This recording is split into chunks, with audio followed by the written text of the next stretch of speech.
A bear's roar shredded the morning silence like a clap of thunder in a clear sky. Gregory froze, his fingers tightening around his camera, turning numb with cold. Time stood still. The beast, standing on its hind legs, seemed the embodiment of primal power, a dark, swaying mass against the green foliage. "Don't move," Gregory whispered to himself, trying to control the tremor in his hands. "Just don't move."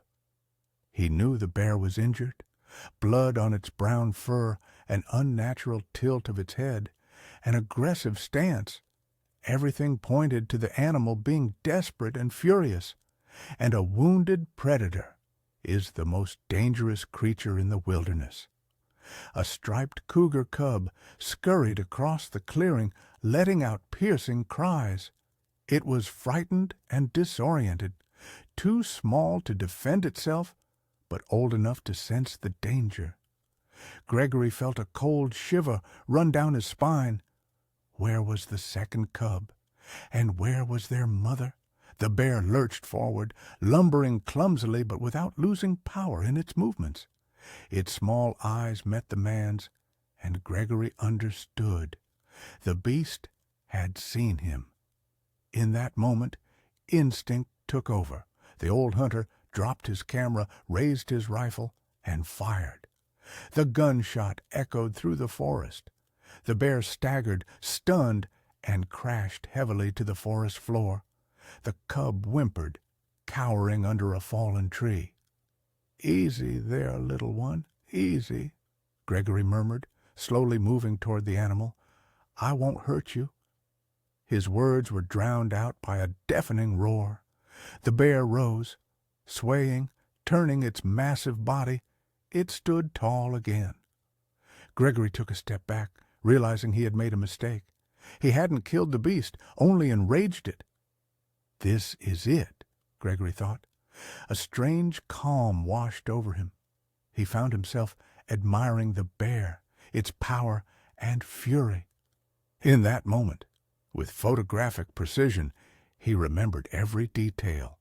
Drops of blood on dark fur, clumps of moss clinging to its claws, the mist escaping its bared jaws. Beauty and horror, life and death, melded into one. The blow should have reached him any second, but instead, an orange and black blur sliced through the air. The cougar appeared as if from nowhere, slamming into the bear with its full weight. The ground trembled as the two giants clashed in a deadly dance. "Tigress!" The name Gregory had given the cougar months ago slipped involuntarily from his lips. The predators circled, embracing each other with their front paws, as if in a strange waltz. Gregory backed away, his eyes fixed on the struggle. Out of the corner of his eye, he spotted two cougar cubs at the entrance to a den. They watched their mother from a safe distance. Weakness suddenly washed over him. His legs gave way, and Gregory sank heavily onto a fallen log. The adrenaline receded, leaving behind emptiness and a tremor. He didn't know how long he sat there, watching the deadly struggle, but gradually the sounds of battle subsided. The cougar had gained the upper hand, driving the bear from her territory. The sun was setting when Gregory finally decided to move. The camera still lay in the grass, an unneeded witness to this incredible day. Still, Gregory thought, some things don't need to be captured on film. They stay in your memory forever. Before we begin, please tell us again which city you're from. Subscribe, like, and watch till the end. We're starting now. 6 months ago, Gregory Sokolov couldn't have imagined he'd be in such a situation. That first encounter with the cougar seemed incredibly distant now, as if it had happened in another life. It was early spring. The snow had just receded from the southern slopes, revealing last year's grass and pine needles. Gregory was returning from a photo hunt. That's what he called his expeditions with a camera instead of a rifle. That day he had no luck. The wild hogs hadn't come to the salt lick. The birds had hidden due to a sharp wind. Even the squirrels hadn't shown themselves from their hollows. An empty day, he mumbled, jumping over a small stream. It was then that Gregory noticed tracks, large paw prints on the damp earth. A cougar! They hadn't been seen in these parts for a long time. Excitement seized him, a rare stroke of luck for a wildlife photographer. The tracks led to an old fallen pine tree, which formed a natural shelter. Gregory proceeded cautiously, moving against the wind so the predator wouldn't catch his scent. Carefully parting the juniper branches, he saw her, a huge cougar, lying on a bed of pine needles and moss. "Damn," he whispered, holding his breath. The cougar was nursing her young. Two tiny cubs latched greedily onto her belly, occasionally pushing each other away with their paws. Their mother affectionately licked their heads. Gregory slowly raised his camera. The viewfinder framed a perfect composition. The cougar in the rays of the setting sun, filtering through the tree canopy, and two striped bundles beside her. The click of the shutter sounded unexpectedly loud in the forest silence. The cougar raised her head. Her amber eyes stared directly into the lens. 1 second, 2, 3. She didn't move, just studied the man who had intruded into her territory. Gregory didn't breathe, knowing that any movement could cost him his life. Unexpectedly, the cougar yawned, revealing an impressive set of fangs, and then lowered her head, continuing to lick her cubs. She knows I'm here, and she's tolerating my presence? This thought struck Gregory. He carefully backed away, never turning his back on the predator. Only after gaining a safe distance did Gregory turn and hurry back to his cabin at the edge of the wilderness area. That night, he couldn't sleep. The photos he had managed to take were stunning. But it wasn't just that kept him awake. The cougar had chosen a den site just 2 miles from his cabin. This meant he should soon expect poachers. Rare species always attract hunters with ill intentions. "No, I won't allow that," Gregory said firmly, looking at a printed photo of the cougar with her cubs. "This is my territory, and now there's 2. The next day he shot a wild hog, much larger than his own needs required. After skinning the carcass and keeping only a small portion for himself, Gregory carried the rest to the cougar's den and left it at a respectable distance. "This is for you, Tigress," he named the cougar, remembering how she seemed to melt into the striped shadows of the forest. "Feed your little ones." Thus began a strange friendship between a man and a wildcat. Stephen, the local game warden, often dropped by Gregory's cabin. He was one of the few whom the old photographer welcomed into his home. "Greg, you live like a hermit." Stephen laughed, sipping strong herbal tea. "You hardly ever go into town. You use satellite internet, and you only buy groceries once a month. You'll turn into a grizzly soon." Gregory smiled in response. He was 48, but the wrinkles and gray in his beard added 10 years. Strong, wiry, accustomed to solitude, he truly preferred the company of animals to that of people. "When I look at nature, Stephen, I see truth. But people often lie." Stephen grunted, stirring a spoonful of honey into his tea. "Philosophizing again, Greg? Well, I heard you've got some new neighbors here. They say it's a cougar with cubs." Gregory tensed, but didn't show it. "People say a lot of things, Stephen. Rumors are like smoke. They spread fast." "It's not smoke." The game warden looked intently at the cabin owner. Tracks were seen, large ones, and small ones next to them. And I thought, if we get a striped family here, the higher-ups will take an interest. Funding will come in. Maybe they'll even set up a permanent guard post. And what of it? Gregory stood up and paced the cabin. They won't have a peaceful life here if people find out. Tourists will flock. Poachers will come. The wilderness needs peace. The wilderness? Stephen raised an eyebrow. You've already given her a name? Gregory bit his tongue. He'd spoken too much. Forget it, he grumbled. Just made it up. Stephen was silent for a while, looking at the photographs on the walls. Almost all of them were taken by Gregory. Wild animals in their natural habitat. Astonishingly vivid portraits of forest dwellers. You know, I remember why you ran away here, the game warden said quietly. After that incident. Let's not. Gregory cut him off sharply. That was a long time ago. 8 years. Not that long. For me, an eternity. Gregory walked to the window. Beyond the glass, the vast and majestic wilderness stretched out. I could have saved them, he said unexpectedly, if I hadn't gone to photograph that sunset, but stayed at the base as planned. Don't start, Greg. Stephen also stood up. No one could have foreseen that fire, and no one could have saved the research base. The fire spread too quickly. If you had stayed, you would have burned alive with everyone else. Gregory clenched his fists. Maybe that's how it was supposed to be. Maybe I don't deserve to live when they all... Enough! Stephen slammed his palm on the table. You've been torturing yourself for 8 years, burying yourself alive in this wilderness. Is that the future your wife, Eleanor, wanted for you? Or Dr. Peterson?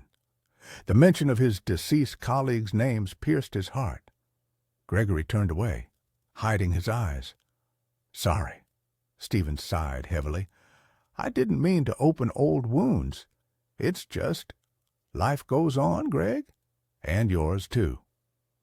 The game warden left shortly after that conversation, but Gregory sat alone for a long time, sifting through old photographs, the very ones he had taken on the last day of the Timberland research base. They showed his colleagues, his friends, his wife, Eleanor. All of them smiled into the camera, unaware that in a few hours a forest fire, sparked by a lightning storm, would cut off their path to safety.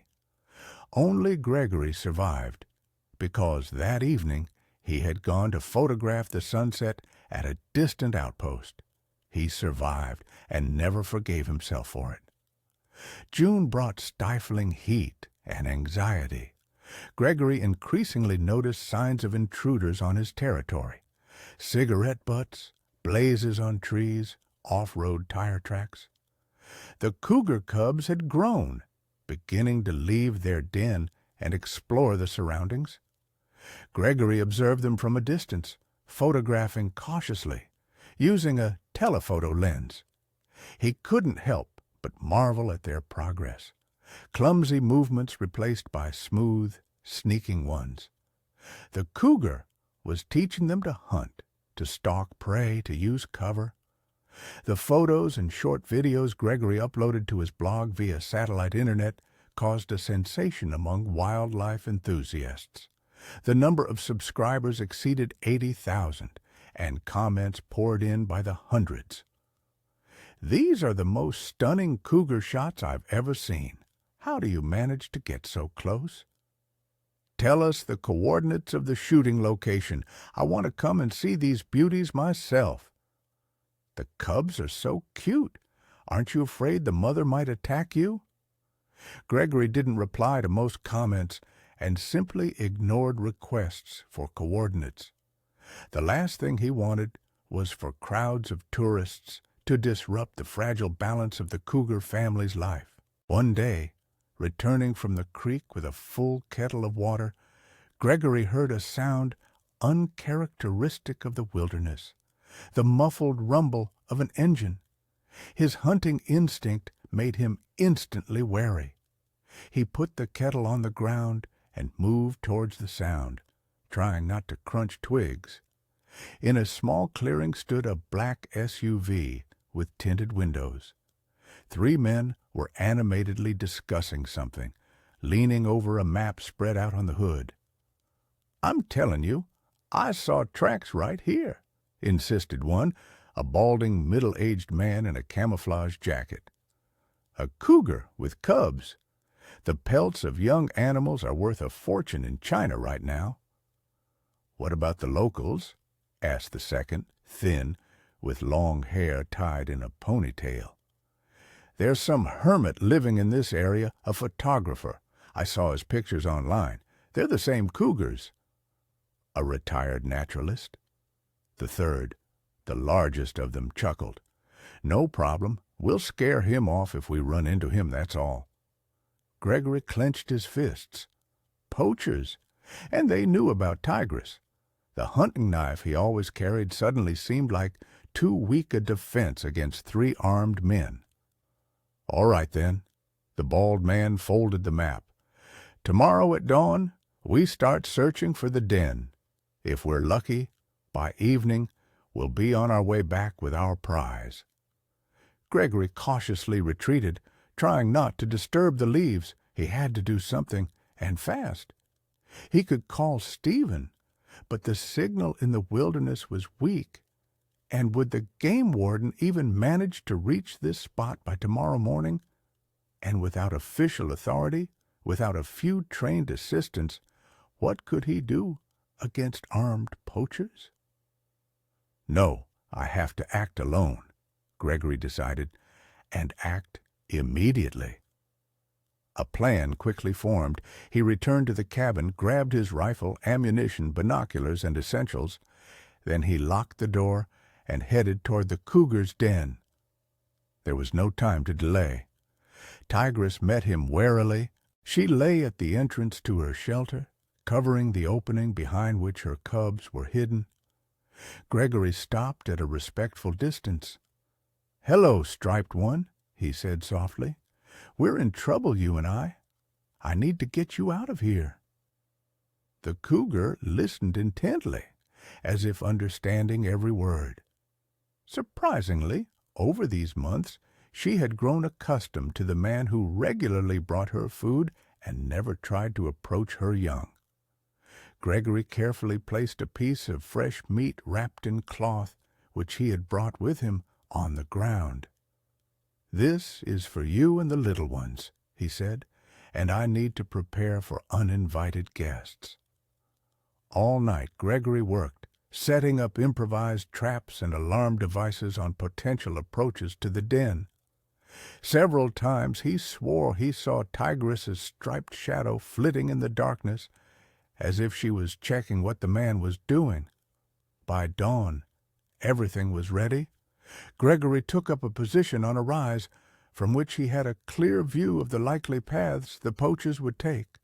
Now all he had to do was wait. They appeared, as promised, at dawn, all 3, armed with backpacks and determined faces.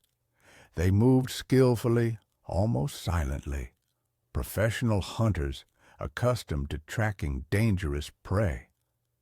Gregory watched them through binoculars, assessing their equipment and manner of movement. These weren't men to be scared off by simply showing himself. They were clearly prepared for an encounter with the wilderness and its inhabitants. "Damn it!" he cursed in a whisper, noticing that one of them was carrying a tranquilizer rifle. "They're well prepared." The poachers slowly approached the area where Gregory had set up simple traps yesterday. Stretched fishing line, dry branches, specifically arranged so that anyone passing would inevitably make noise.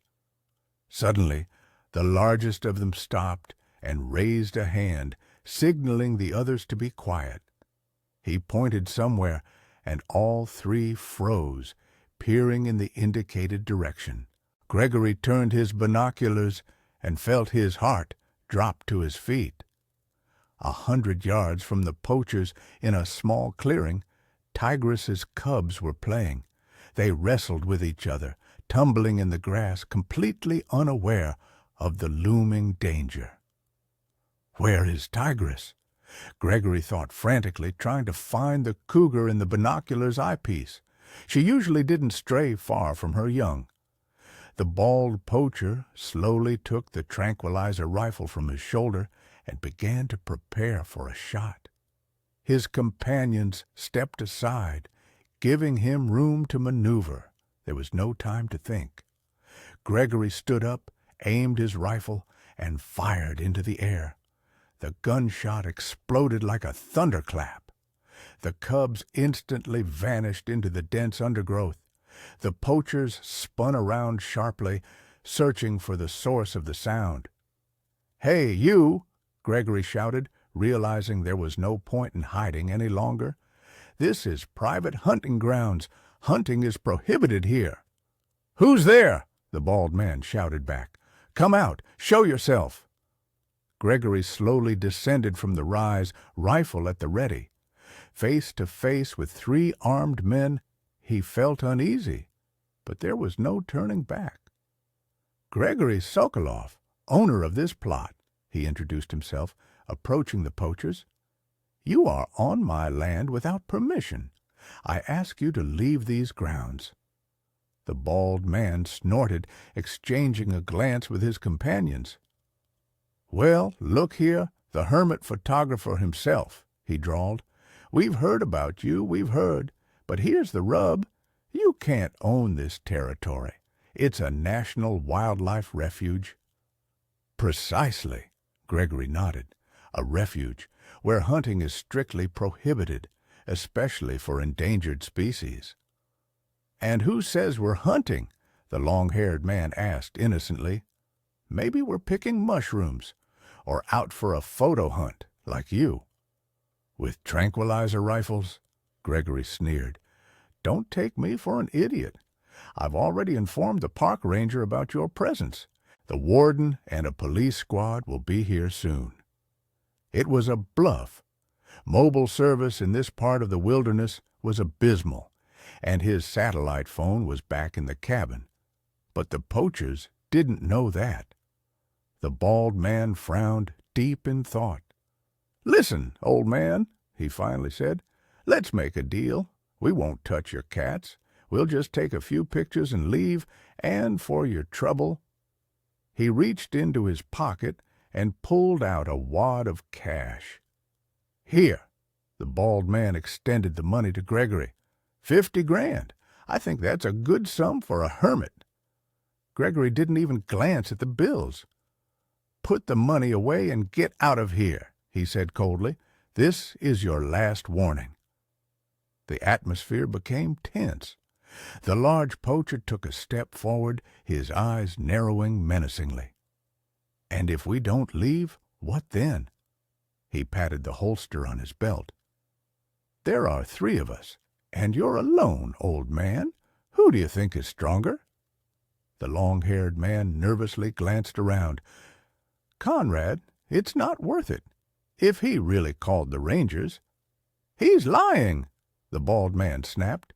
"What kind of signal is there out here? Shut him up, and that's the end of it. We'll say we were hunting a bear, and he got caught in the crossfire. An accident." They didn't notice the shadows deepening around the clearing. They didn't hear the soft pads of approaching feet. But Gregory did. Golden eyes watching intently from behind the bushes.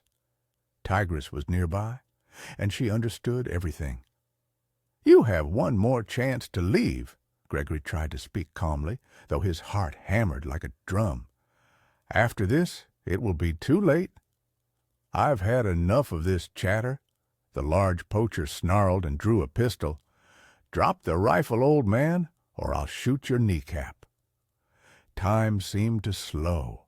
Gregory saw the poacher's finger resting on the trigger, the air trembling with tension, the bald man reaching for his own weapon. And at that moment, a roar ripped through the air. Tigress attacked with lightning speed, her movement impossible to track. One moment she was hidden in the thicket, the next a 400-pound mass of muscle and fury knocked the large poacher off his feet. The pistol flew from his hand, skittering away. "Cougar!" the long-haired man shrieked, frantically trying to unshoulder his rifle. "Shoot, Michael!" The bald man aimed his tranquilizer rifle, but Gregory was faster. He fired not at the cougar or the men, but at the ground directly in front of the bald man. A geyser of disturbed earth and a deafening sound made the poacher flinch and lose his balance. "Run!" the long-haired man shrieked, dropping his weapon and scrambling into the thicket. Tigress stood over the fallen, larger poacher, pinning him to the ground with her paw. The man didn't move, whether from shock or fear.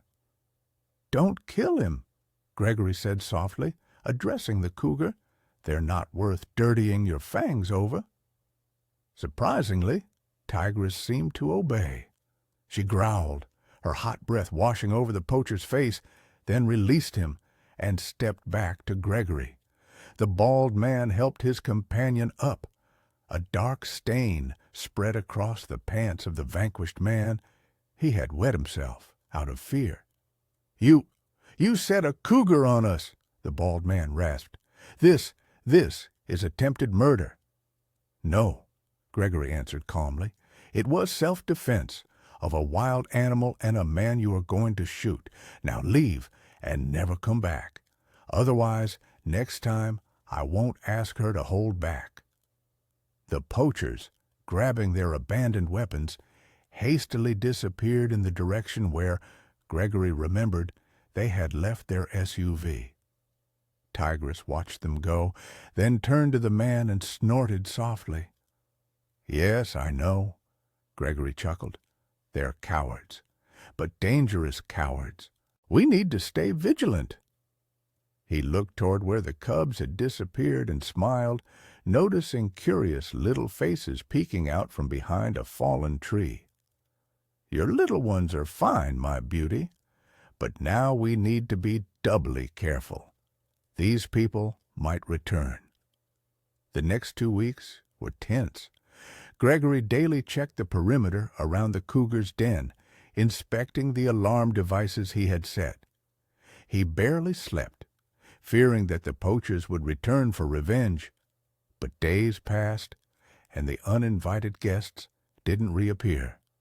Gradually, Gregory began to relax and return to his usual routine, photographing the growing cubs, working on his blog, and occasionally going into town for supplies. July was particularly hot. The cougar and her cubs often came to the forest stream near Gregory's cabin to cool off and drink. The photographer managed to take several stunning shots. The cubs frolicked in the cool water, splashing and playing, while their mother majestically rested on the bank. "Now you truly look like the queen of the wilderness," Gregory whispered with a smile, taking another picture. "A true tigress." That day, Gregory received an email that made him ponder for a long time. The editor of a well-known wildlife conservation magazine, having seen his photographs online, offered a substantial contract for a series of articles and photo materials about cougars. "Your photographs are unique," the editor wrote. "Such a level of trust between a photographer and wild predators is extremely rare. We would like to publish your story and help in the conservation of these magnificent animals." The offer was tempting. Publication in a prestigious magazine, financial support, the opportunity to draw attention to the issues of cougar conservation. But there was a downside.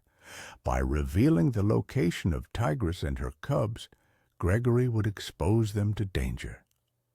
That evening, he shared his doubts with Stephen, who had stopped by for tea. "I don't know what to do," Gregory admitted, showing the game warden the email on his laptop screen. On the one hand, it's a great opportunity. On the other, on the other hand, your striped friend could get hurt. Stephen finished for him. I understand your concerns, but you know what I think? Publicity, in this case, could be a form of protection.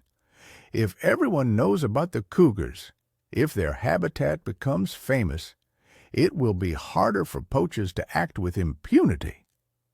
Gregory thoughtfully rubbed his chin. You might be right, but first I have to make sure Tigress and the cubs are safe. I need to wait until they're a little older. The little ones are still too vulnerable. Whatever you say, Stephen shrugged. It's your decision. By the way, I have some news. Those poachers you scared off crossed paths with the police. Their car was spotted at a highway patrol checkpoint. Officers decided to check the trunk and found unregistered weapons. They're currently under investigation, so they're unlikely to be sneaking into the wilderness anytime soon. This news brought Gregory relief. That evening, after Stephen left, he sat on the porch of his cabin for a long time, gazing at the starry sky and listening to the rustling of the forest. In the morning, Gregory, as usual, went to check on the cougar family. The heat was unbearable. The air was thick and humid. Clouds gathered in the sky. A thunderstorm was approaching. The den was empty. Tigress and her cubs had probably gone to the stream. Gregory decided to follow them, hoping to get new photos. However, he hadn't walked 100 yards before he caught a sharp whiff of smoke. A fire? An unsettling thought flickered through his mind. He quickened his pace, trying to pinpoint the direction the smell was coming from. A forest fire was the greatest danger in the wilderness, especially during a dry spell. Gregory knew this better than anyone. Reaching a rise, he saw it, a black wall of smoke rising from the forest a couple of miles to the east. The flames weren't visible yet, but the wind was pushing the fire towards the stream, where the cougars were likely to be. "Damn it!" Gregory cursed, pulling out his phone. To his surprise, there was a signal. One bar flickered on the screen. He immediately dialed Stephen's number. "Greg?" The game warden's voice was choppy due to the poor connection. "Where are you? We have—" "Fire!" Gregory yelled. "East of my cabin. The wind is driving the fire toward the creek. Tigress and her cubs are there." "Understood," came through the static. "Already informed crew helicopter." The connection broke. Gregory put his phone away and ran towards the creek. He had to find the cougar and her cubs to help them get out of the danger zone. The smoke grew thicker, making it hard to breathe. Gregory covered his nose and mouth with a cloth, but it helped little. His eyes watered, his throat was scratchy. But he kept moving forward, occasionally calling out to Tigress. What madness, he thought, calling a cougar like a house cat? But crazy or not, when Gregory heard the cougar's anxious growl, his heart filled with joy. He hurried toward the sound and saw her, powerful, agitated, with two cubs clinging to her side. "There you are," he said with relief. "We need to get out of here fast." Tigress looked at him as if understanding. Behind Gregory, smoke billowed, the air growing hotter. "Come on, my beauty." He slowly began to move in a safe direction, gesturing for the cougar to follow. "We need to get out." To his surprise, Tigress followed him, nudging her cubs with her nose. They slowly moved through the forest, choosing the least smoky areas. Gregory kept looking back, checking if the animals were following him. Suddenly, there was a crack. A burning tree crashed onto the path behind them, cutting off their retreat. One of the cubs let out a frightened yelp and jumped aside, getting tangled in thorny bushes. Without hesitation, Gregory rushed to help. He carefully freed the little one from the clinging branches, trying not to frighten it further. The cub quieted in his arms, looking with wide, round eyes. "It's all right, little one," Gregory whispered, returning the cub to its mother. "We'll get out." They continued their journey, moving further from the fire with each step. But fate had another trial in store for them. The ground under Gregory's feet suddenly gave way. He had stepped on a hidden pit beneath a layer of leaves. A sharp pain shot through his ankle, and the man fell, unable to suppress a cry. "Broken," he thought with horror, trying to stand and falling again from the pain. "Damn it, my leg is broken." Tigress stopped, turning to the man. In her eyes, Gregory imagined something akin to concern. "Go away." He waved his hand toward a safe route. "Take the children. I'll be fine." But he knew he wouldn't be. Without outside help, with a broken leg, in a burnt forest, his chances of survival were zero. Tigress slowly approached him. Her breathing was rapid, her flanks heaving with effort. She sniffed Gregory's leg, as if assessing the severity of the injury, and then the incredible happened. The cougar gently gripped Gregory by the collar of his jacket and pulled. He didn't resist, realizing that the animal was trying to help him. Thus, dragging the man behind her, the cougar slowly moved through the forest, following some route known only to her. The cubs trotted alongside, sometimes anxiously looking back at the raging fire. Pain blurred Gregory's consciousness. He drifted in and out. At one point, he thought he heard the hum of a helicopter and human shouts, but reality mingled with delirium, and he couldn't be sure. The last thing he remembered before finally losing consciousness was cool water washing over his face, and Tigress's soft snort, as if saying, "Now you're safe." Gregory woke up in the hospital. White ceilings, the hum of medical equipment, the smell of antiseptic. All seemed strange after days spent in the wilderness. "Welcome back, Greg." Stephen smiled, sitting by his bed. "You sure gave us a scare." What happened?" Gregory asked hoarsely. "How did I get here?" "A fire department helicopter spotted you by the creek. You were unconscious with a broken leg and severe carbon monoxide poisoning. They brought you here 3 days ago." "And Tigress, the cubs?" Gregory asked anxiously. "They're all fine," Stephen reassured him. "They were spotted in a safe area north of the fire. The fire, by the way, has already been put out. It didn't spread over a large area." Gregory leaned back into his pillow, feeling immense relief. "She saved me, Stephen. The cougar pulled me out of the burning forest." The game warden shook his head disbelievingly. "Sounds fantastic, but I saw marks on your jacket, and the forest rangers say they noticed large cat tracks near where you were found, so maybe you're right." A nurse peeked into the room. "You have a visitor," she announced. "She says she's a journalist. Shall I let her in?" Gregory looked inquiringly at Stephen. "That's Alice," he explained. "She's from a national nature magazine. Heard about the fire and rushed over. Very interested in your story and the cougar photos." "Well, let her in," Gregory decided after a brief pause. Alice was an energetic young woman with short hair and intelligent eyes. She quickly charmed Gregory with her genuine interest in his work and the fate of the cougar family. "What you do is incredibly valuable," she said. "Your photographs and story can help cougar conservation more than dozens of scientific articles.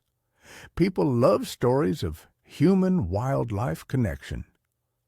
I just do what I think is right, Gregory replied, a little self-conscious. And that's precisely what makes your story special. Alice pulled out a voice recorder. Would you allow me to record your account? I promise to be extremely accurate and not distort the facts. After some hesitation, Gregory agreed. Over the next 2 hours, he told the journalist everything. About his first encounter with Tigress, about the poachers, about the photographs and the blog, about the fire and his miraculous rescue. You know what's most amazing, he said thoughtfully, concluding his story.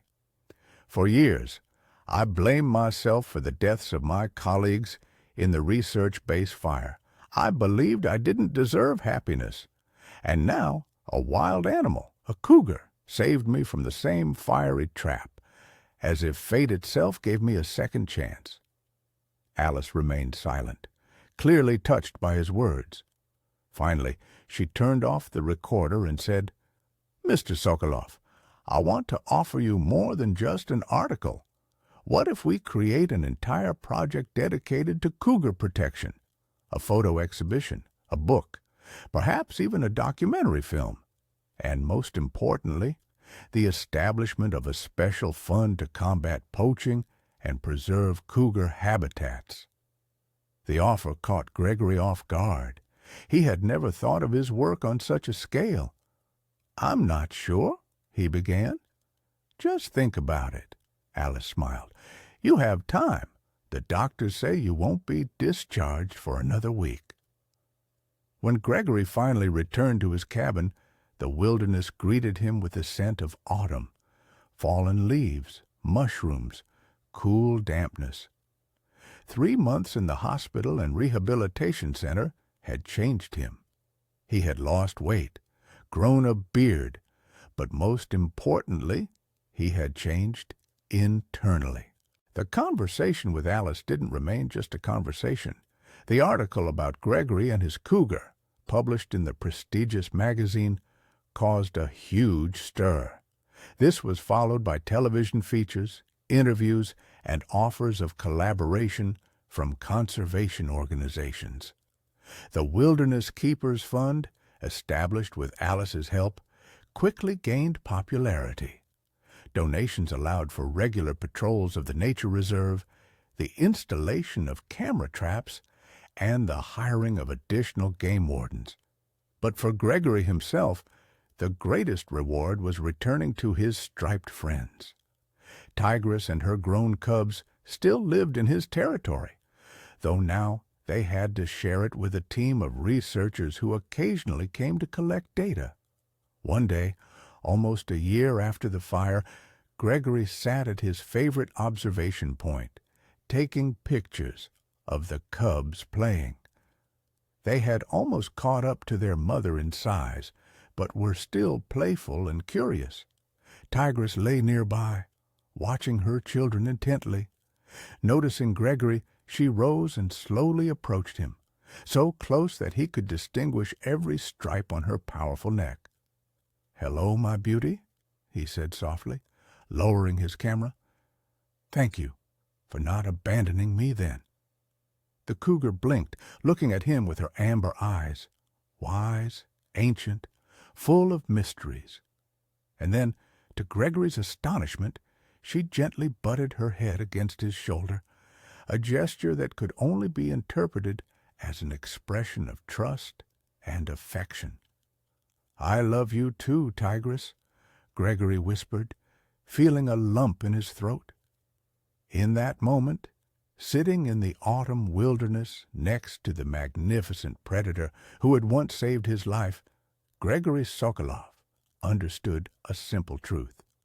Sometimes you have to lose everything to gain something priceless. His new family was unusual. A striped cougar and her cubs, the protected wilderness, people who shared his passion for nature conservation. But it was real, and for the first time in many years, he felt truly alive. 2 years later, Gregory stood in the center of the exhibition hall of the City Museum, surrounded by his photographs. Huge, masterfully printed pictures of cougars adorned the walls, from the first shots of tiny cubs to majestic portraits of now adult predators. "Amazing work," said Alice, now not just a journalist, but the director of the Wilderness Keepers Fund and Gregory's close friend. "It's hard to believe it all started with one man and his camera." Gregory smiled bashfully. Public attention was still unfamiliar to him, although in recent years he had given dozens of interviews and held many public meetings. "None of it would have happened without you," he replied sincerely. "You gave my pictures meaning and significance." "No," Alice shook her head. "The meaning was there from the beginning. I just helped others see it." The opening of the Cougars of the Pacific Northwest exhibition became a significant event not only for the city, but for the entire region. The governor, who attended the ceremony, solemnly announced the expansion of the wildlife refuge and the tightening of measures against poaching. "What about Tigress's cubs?" a journalist asked during the press conference. "Do they still live on your land?" "No," Gregory answered with a touch of sadness. "They grew up and dispersed, as is typical for cougars. The young males left to find their own territories, and the female may soon have her own litter. Such is the law of nature." "And Tigress herself?" "She's still with me," Gregory smiled. "Though we see each other less often. She has her own business, I have mine.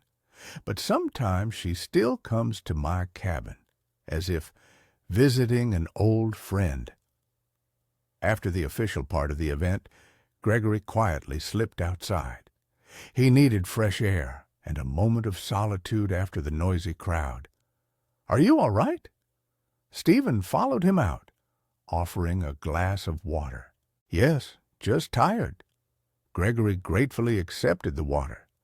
"You know, I keep thinking what Eleanor would say if she saw all this. She always dreamed of a project like this." Stephen placed a hand on his friend's shoulder. "She would be proud of you, Greg. Everyone would be proud." They stood in silence, watching the setting sun paint the city rooftops in golden hues. "Going back to the wilderness tomorrow," Gregory finally said. "Alice wants to make a short film about the daily life of the cougars. Will you join us?" "How can I refuse?" Stephen chuckled. "Someone has to look after you city folk." Gregory laughed. Much had changed over the years, but his friendship with the game warden remained unwavering. The next morning, as the film crew loaded equipment into their vehicles, Gregory stepped aside and pulled an old photograph from his pocket, a snapshot of the Timberland Research Group, taken a few days before the tragic fire. Eleanor stood beside him, her head resting on his shoulder. They all smiled. Gregory gazed at the old photograph for a long time, stroking Eleanor's smiling face with his thumb. "You know, my love," he whispered, "I thought I lost everything in that fire. But life, it's an amazing thing. It always finds a way, even when it seems nothing can be fixed." "Mr. Sokoloff," Alice called to him, "we're ready to go." He carefully tucked the photograph into the inner pocket of his jacket, closer to his heart, and headed toward the group. 3 vehicles with equipment, a film crew of 5, Alice, Stephen, and another game warden. A small expedition, but sufficient for creating a documentary film. The drive to the preserve took almost 3 hours. Along the way, Gregory talked about the cougars' habits, explained the features of the terrain, and helped the cinematographers and director plan the shoot. "Cougars are unpredictable," he explained. "You can't make them follow a script. If Tigress doesn't want to show herself, we could sit in ambush for a week and not even see the tip of her tail." "But she'll definitely show herself to you," the director, a young man named Anthony, said confidently. "Your relationship is a true marvel. That's exactly what we want to capture." Gregory shook his head. "Tigress is a wild animal, not a house cat. There's a connection between us, but I never try to control her. That's the whole point. Learning to respect nature, not bending it to your will." At the base camp, set up in a clearing a few miles from Gregory's cabin, the group spent the rest of the day setting up equipment and discussing the work plan. The next morning, before dawn, Gregory, Alice, and the cameraman headed to the spot where, according to Gregory's observations, Tigress often hunted. They set up an ambush on a rise, camouflaging the camera with branches and leaves. A cold dawn mist hung low in the hollows, creating an almost mystical scene. "Do you really think she'll show up?" Alice whispered, looking through binoculars at the expanse before them. Gregory gazed into the wilderness, searching for familiar striped outlines. "I don't know," he answered honestly, "but if she does, it will be right here and at this hour." They waited in silence, listening to the forest awaken, first cautiously, with individual bird calls, then louder, with a multitude of intertwining sounds. The sun slowly rose, dispersing the mist and painting the treetops in golden hues. "Look!" the cameraman suddenly breathed out, pointing to the far edge of the clearing. Tigress emerged from the thicket, majestically and unhurriedly, like a forest queen, making her morning rounds of her domain. Over the years, she had grown even larger and more powerful, her fur taking on a rich orange hue with a distinct black pattern. The cougar stopped in the middle of the clearing, raised her head, and sniffed the air. "She senses us," Gregory whispered. To the human's surprise, Tigress didn't leave. She headed directly toward their hiding spot, moving unhurriedly but purposefully. "She's coming here?" Alice's voice held a note of alarm. "Don't be afraid," Gregory reassured them. She knows I'm here." The cameraman, to his credit, continued filming, though the hand holding the camera trembled slightly. Tigress approached within a few yards and stopped, looking directly into Gregory's eyes. "Hello, my beauty," he said softly. "Have you come to greet us?" The cougar snorted, as if in reply. Then she slowly circled their hiding place, occasionally stopping to sniff the air. Finally, seemingly satisfied with her inspection, she departed with the same majestic pace with which she had appeared. "That's incredible," Alice breathed out, once the cougar had disappeared from view. "She really came to see you?" "No," Gregory said thoughtfully. "She came to show us something. Let's go." He stood up and, without waiting for the others, headed along the cougar's tracks. Alice and the cameraman hurried after him, not daring to object. Tigress led them to a small crevice between the rocks, overgrown with dense bushes. From behind the thicket came a soft squeaking. "Oh, my," Gregory whispered, carefully parting the branches. "It's—" In the natural shelter, on a bed of soft grass and pine needles, lay 3 tiny cougar cubs, no older than a few weeks. They blindly nudged their faces, searching for their mother, and whimpered pitifully. "She's given birth," Gregory's voice held awe, "and she's entrusted her children to us." Tigress watched them from a small rise a few yards from the den. Her amber eyes were watchful, but calm. "We won't disturb you," Gregory promised, slowly backing away. "We'll just take a few pictures from a distance, I promise. We won't bother the little ones." For the next 2 weeks, the film crew stayed in the wilderness, observing Tigress and her offspring. They installed hidden cameras that documented the daily life of the cougar family, how the mother fed her cubs, how she groomed them, how she brought prey as they grew older. Gregory acted as a guide, helping the crew choose the best observation spots and explaining the cougar's behavior. "You're incredibly lucky," Anthony told him one evening by the campfire. "Such footage is every documentary filmmaker's dream. Usually it takes years of observation to get even half the material we have." "It's not me who's lucky," Gregory said thoughtfully, gazing into the fire. "It's Tigress who's lucky she wasn't killed by poachers. It's all of us who are lucky that such animals still exist in our world." On the last day of filming, Gregory went to the den alone. He carried only his camera, the same one that had been with him on the day of the confrontation with the bear and during the fire. Tigress lay at the entrance to the shelter, allowing her grown cubs to play nearby. Seeing Gregory, she sat up, then lay down again, as if inviting him to come closer. "May I?" he asked, raising his camera. The cougar blinked, and Gregory took a few photos, perhaps the best of his life. They showed not just a wildcat with her offspring, but a creature to whom he was connected by an invisible yet strong thread of mutual trust and respect. "Thank you," he said softly, lowering the camera, "for everything." Returning to camp, Gregory pondered the strange twists of fate. 8 years ago, a terrible fire had taken everything from him: his beloved wife, his friends, his work, his meaning in life. And now, a new fire, another disaster that nearly cost him his life, had given him new meaning, a new purpose, a new family.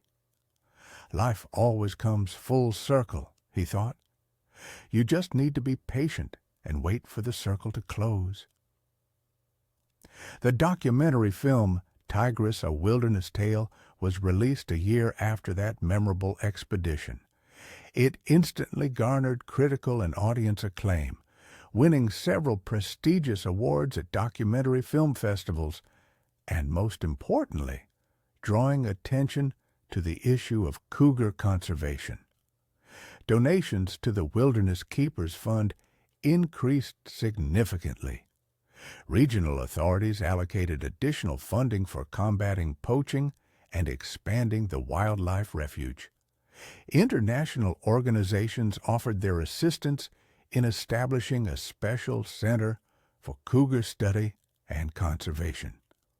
For Gregory, these changes meant far more than personal fame or recognition.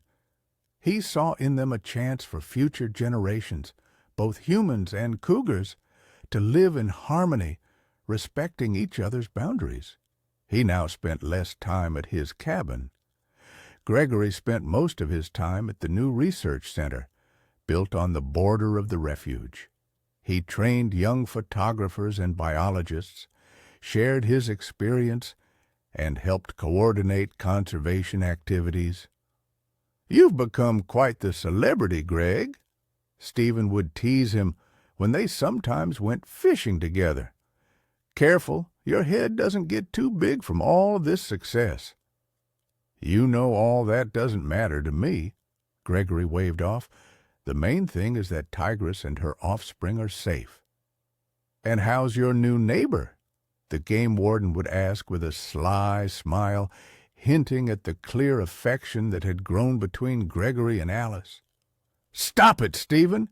the silver-haired photographer would blush. "We're just colleagues." "Right, colleagues," Stephen would nod, with the air of a man who knew more than he was saying. "That's what I believe." His relationship with Alice had indeed gone beyond purely professional. In this intelligent, energetic woman, Gregory found a kindred spirit, someone who shared his passion for nature and understood him better than anyone else. "You know what struck me about you from the very beginning?" Alice said to him one evening, as they sat on the porch of his cabin, gazing at the stars. Your capacity to love, not just to admire nature or appreciate its beauty, but to truly love, with all the strength a human heart is capable of. Gregory pondered, looking at the starry sky. Perhaps that's the main secret. You can't truly protect what you don't love, and Tigress, somehow she sensed that. She sensed that I came to the forest not as a conqueror, but as a friend. Life followed its course. Tigress's cubs grew, gradually transforming into independent predators. Observing them became one of the research center's key projects.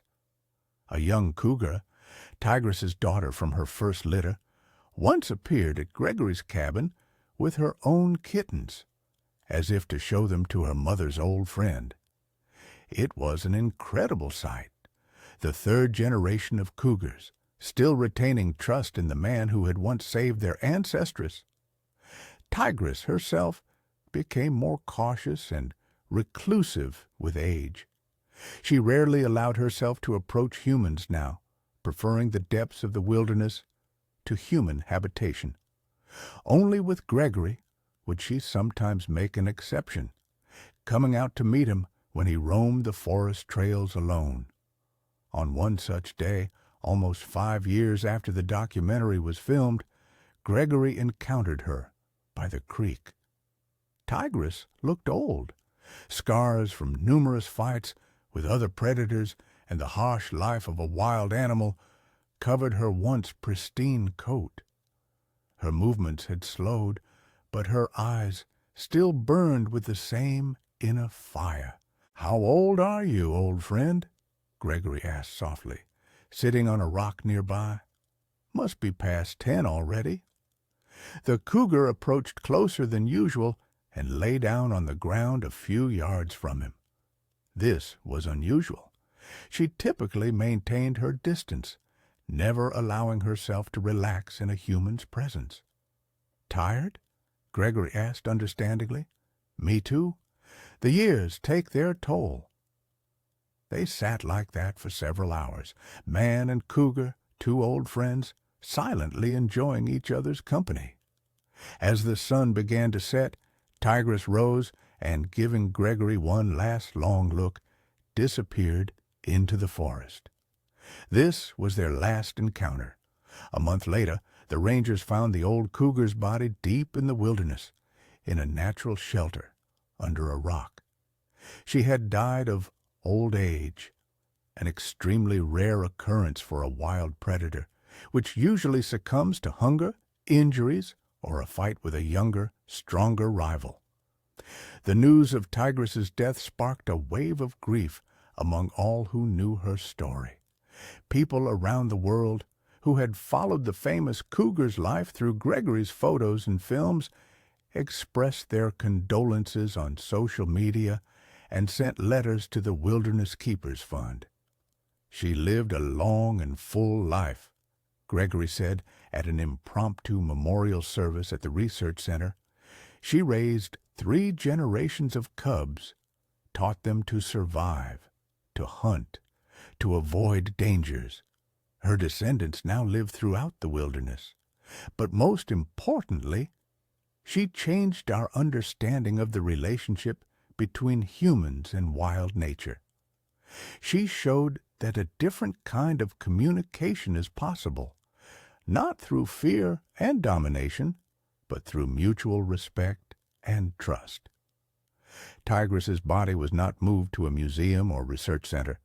At Gregory's insistence, she was buried where she was found, in the heart of the wilderness she so loved. A year later, a modest monument was erected at that spot, a stone slab with an engraved image of the cougar and a simple inscription: "Tigress lived free, died undefeated." And at the research center, a permanent exhibition opened dedicated to the story of the famous cougar and her friendship with a man. Photographs, films, documents, all evidence of the astonishing connection between a wild animal and a hermit photographer who once dared to trust the wilderness and its inhabitants. Gregory himself continued his work, though at a slower pace. He married Alice, and together they managed the fund and the research center. Their home on the outskirts of the town was always open to young scientists, photographers, environmental activists, anyone who wanted to learn to understand and protect nature. Sometimes, on particularly quiet evenings, Gregory would go out onto the porch and gaze at the stars for a long time, thinking about the strange twists of fate that had brought him to this place, to this life, of tragedies that became the beginning of new stories, of losses that turned into gains. And somewhere deep in the wilderness, Tigress's descendants continued their age-old dance of life, hunting, raising their young, defending their territory. Some of them occasionally appeared near the research center, curiously observing humans but never approaching as closely as their legendary ancestress did. A new era, new relationships, but the same eternal wisdom of the wilderness, the same uncompromising beauty of wild nature, and people finally beginning to understand that to preserve this beauty is to preserve themselves. In his last book, published on his 70th birthday, Gregory Sokolov wrote, "We tend to think that man saves nature, but in my case, it was the other way around. Nature saved man. The cougar pulled me not only from the burning forest, she pulled me from the ashes of my own life, taught me to feel again, to breathe deeply, to believe in the future. And in this, perhaps, lies the most important lesson of my story. We need each other, humans and wild animals, much more than we are accustomed to think." The book was illustrated with hundreds of photographs taken during long years of work in the wilderness, but the most valuable and cherished for the author was the picture on the end paper, a majestic cougar with amber eyes looking directly into the lens, not with fear or fury, but with that special expression that only creatures aware of their strength and not needing to demonstrate it possess. The caption below the photo read, "Thank you, Tigress, for everything. And thank you for watching. What do you think of this story? Share your thoughts. Your comment is very valuable to us."